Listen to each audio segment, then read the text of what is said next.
As mentioned yesterday, Sfiras HaOmer has two facets. One is the development of the individual leading up to one's own giving of the Torah. And the second one is one of mourning, one of sadness. And that's because the 24,000 students of Rabbi Akiva passed away within 33 days of the Omer period. And there's all different kinds of customs when this 33-day period is. Some people do the first part and end at the 33rd day of the Omer.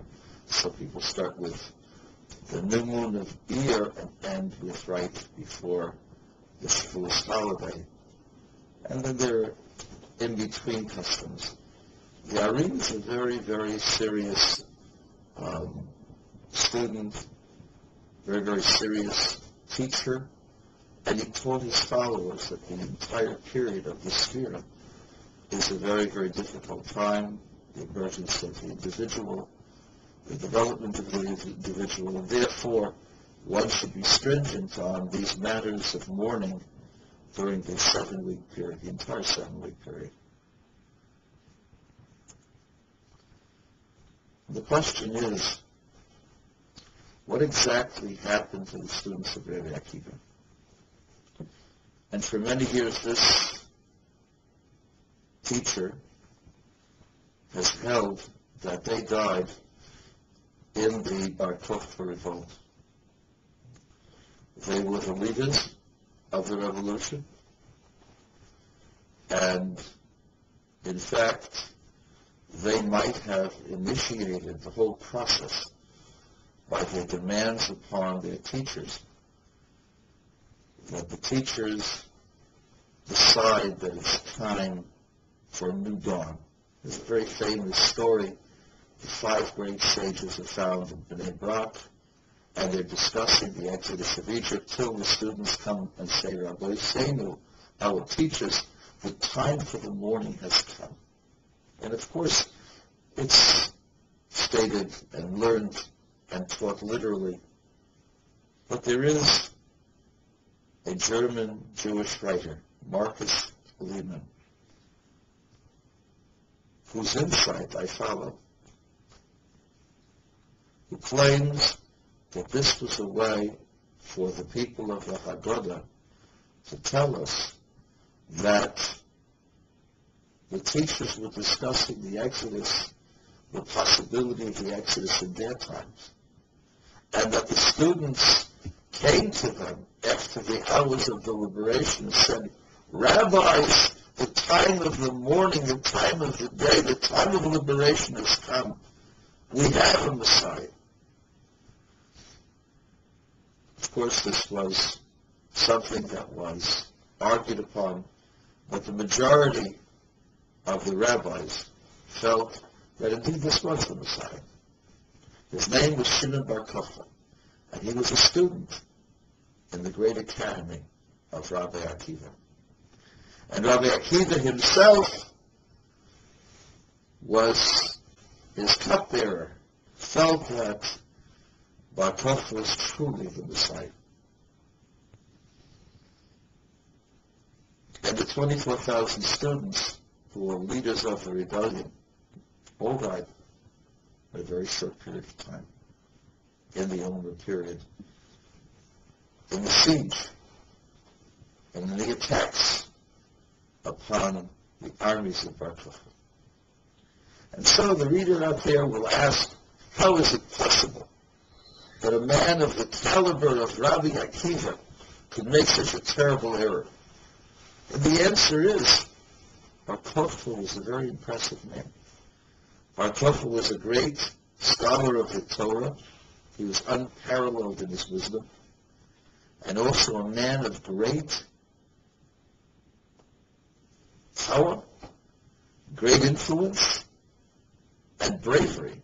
There wasn't a braver man that had been seen in Judea and in the Galilee for hundreds of years. one would have to go back to King David. Bar Kokhba was not a magic man. He did not show miracles. He showed the ability to organize, and with a fierce belief in the greatness of Israel, he led his troops against the Romans.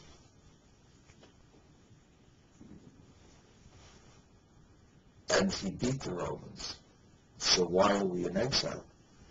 Bar Kokhba let his success get to his head. So records the Talmud. Historically, historians will tell you that he defeated the Romans in open battle, and the Romans were afraid to engage in an open battle. So, the Romans reverted to an old Judean trick, the trick of the Hasmoneans. The trick is called guerrilla warfare. And Bar Kokhba simply refused to believe that he could be defeated. But when you have an army, the first thing you must do is ensure that you can feed your army. Julius Severus, the Roman general, cut the supply lines of Bar Kokhba and slowly strangled the troops until they were surrounded in the city of Beitar in the mountains of Judea. And there they died. It's quite possible that the number of people who died in the Bar Kokhba revolution were more numerous than those who died in the destruction of the temple. It's a very sad period in Jewish history, but it's also a very proud period. Bar Kokhba was not a false Messiah. Bar Kokhba was a failed Messiah. It's a great difference. Bar Kokhba was a great king and a great scholar who made some critical errors. And when the opportunity comes, soon, we must learn not to repeat those errors. And one of the important lessons of the death of the 24,000 students of Rabbi Akiva is a lack of unity. We are all individuals. We all have our brains and our emotions, and we all feel certain things have to be done.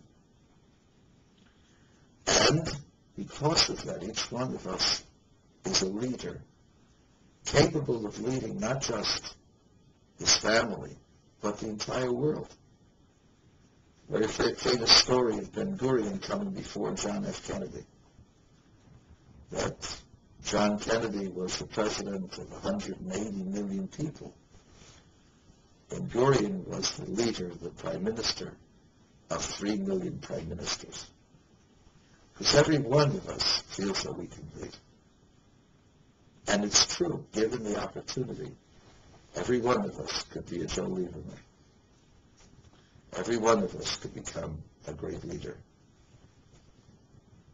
But one of the things we have to learn is to follow an even greater leader than ourselves. And that's the trick, one of the tricks we have to learn in this course of time, in the Sphira period. Our opinion counts, but it's not the only opinion.